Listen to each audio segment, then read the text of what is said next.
Ìjẹ̀ṣà Àbẹ̀ní ojúmọ́ tó mọ́ orin ayọ̀ ló bá mi jí nítorí ìyá mi kan àtàtà tí ń ṣayẹyẹ orí kádún. Ẹ́sítà ńlẹ̀ aya Olúyẹmí Kóyèjọ okú ẹ̀yẹ rẹ̀ tẹ́ ẹ ti mọ̀ kó lóríire náà ní í ṣe nǹkan ire ni mo bá lanu kó tó orin ọpẹ́ kó sí mi lẹ́nu nítorí aláyẹyẹ. Ẹ ti mẹni tí mò ń wí Akúrúyẹjọ ìyá onírú ìyá ìbejì àtàtà lórúkọ Olúwa wàá sàmọ́dún sẹ́ẹ̀mí. Ó gbọ́ bí wọ́n kì ọ́ ní pélé ìjà bí wọ́n ti kìran rẹ̀ ó jàre olówó orí rẹ̀ ọkọ rẹ̀ Ìláìjà Olúyẹmí Kóyèjọ òun ló bẹ̀mí lọ́wọ́ orin sí ọ ìyá wa. Ǹlẹ́ o ọmọ wọn lálẹ́dẹ̀ Ìjẹ̀ṣà ayéré ọmọ yẹkoyẹko ògèdè ọmọ yẹdòyẹdò òréré ilé ọmọ yẹlúyẹlú Ìjẹ̀ṣà ọmọ odò apanàdà ọmọ olódò ìdí àjílù kékeré nílé baba tó bí ọlọ́mọ. Ìran Ìjẹ̀ṣà ní í ṣe tòlótòló ẹrú bàbá yín oníṣe pẹ́pẹ́yẹ kékeré Ìjẹ̀ṣà ní sẹ́sọ sí bàbàrá ìdí ńlá yín onísànsọ sí popolo itan òtòsí Ìjẹ̀ṣà ní fọwọ́ lù díẹ̀ pẹ́pẹ́ olówó yín onífọwọ́ laro láti wí pé orí ọwọ́ dábọ̀jẹ́ ń fọwọ́ laro okun lónìí òkè lọ́la ojoojúmọ́ ni wọ́n kíra wọn lókunlókun ọmọ ogun ràlú olóbì kan àjámúsowó ẹnìkan kan ẹgbàá kan ni ẹnìkan méjì ẹgbàá méjì ni ẹ ò gbọ́ bí èèyàn tó ká mẹ́wàá lóru kí owó ọ̀sán níjẹ̀ṣà Àbẹ̀ní ta títà lọ́jà bó bá dalẹ̀ wọn amúṣulé náà Ìjẹ̀ṣà ọmọ olókun àdó ẹni òní kí Ìjẹ̀ṣà Àbẹ̀ní kó má jobi tó gbó káká ẹni lápò òbí kó bùn mí jẹ mọ́rí ọlá ọmọ agbódókoro ní mo yẹ àkàrà rògbòdò la fi ń sọ̀rọ̀ lókìtì ẹ̀kùn ẹlẹ́bùté wuyì níbòkan ẹ̀ ò gbọ́ bí àkàrà rògbòdò wuyì níjẹ̀ṣà tiwa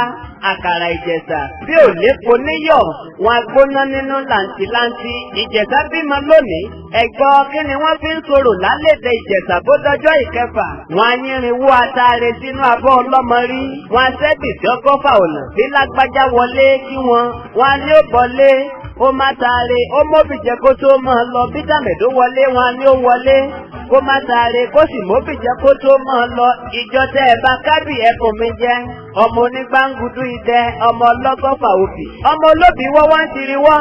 ẹ̀yin lọ́mọ olóbì wọ̀wọ́ ń tiri wọ̀ dùgbẹ̀dùgbẹ̀ lóbì ń bá wọn rọ̀ lókìtì ẹ̀fọ̀n ọmọ erin gbagbó ẹ̀fọ̀n pọ̀dàn àyàfà kíràlú tó gbalẹ̀ ìkirè lọ Ìjẹ̀ṣà Àbẹ̀ní ọmọ aláàyè lókìtì ẹ̀fọ̀n ọmọ onílẹ̀ obì Ìjẹ̀ṣà Àbẹ̀ní ọmọ àrìlọ́sìn ọmọ ẹlẹ́ni ẹwẹlẹ ọmọ ẹlẹ́ni àtẹ̀ẹ̀ká Ìjẹ̀ṣà orídì ìsáná inú ilé ńlẹ́rú ọwá tí múná roko nílé baba tó bí ọlọ́mọ elébúté wuyì níbòkun àkàrà rògbòdò wuyì níjẹ̀ṣà elébúté ńlasọmọ lóde ìgbàjọ ẹgbọ̀dọ̀ tiẹ̀mì aṣọ wọn lálẹ́dẹ̀ Ìjẹ̀ṣà èyí tó dára lọ́jà ni ẹ rà fún mi wá ẹnìkan kì í jó lóye dùnran Ìjẹ̀ṣà ọmọ bá a jobi yọbi bí a bá jataare a máa tani lẹ́nu ńlọbi fi ń bá wọn rọ̀ lókìtì ẹ̀fọ̀n ìrànlá fi gbàjá ọ̀nà lẹ́kún Ìjẹ̀ṣà ọmọ olókun àdó ọmọ dúnbúdúnbùdúnbú ọmọ kádùnbú ọya kan kádùnbú ọ̀ni kátúndúnbú akílíntì abara yíyí àgbà Ìjẹ̀ṣà má bínú talẹ́talẹ́ má dé mòro àpótí ẹ̀rí mo dánu dúró ní abẹ́rẹ́ náà ó jàre n ò fẹ́ sọ wọ́n lẹ́nu jù. Ǹlẹ́ o ìyá wa mama Olúkẹ́mi ìyá Ayọ̀délé ńlẹ́ mama Dámilọ́lá fún sọ́ńkọ́ Táíwò Èjìrẹ́ náà wo gbàgbé wọn ò ní mọ sàárì ọ̀kankan láṣẹ Ìdùmarè. Má gbàgbé o ọkọ rẹ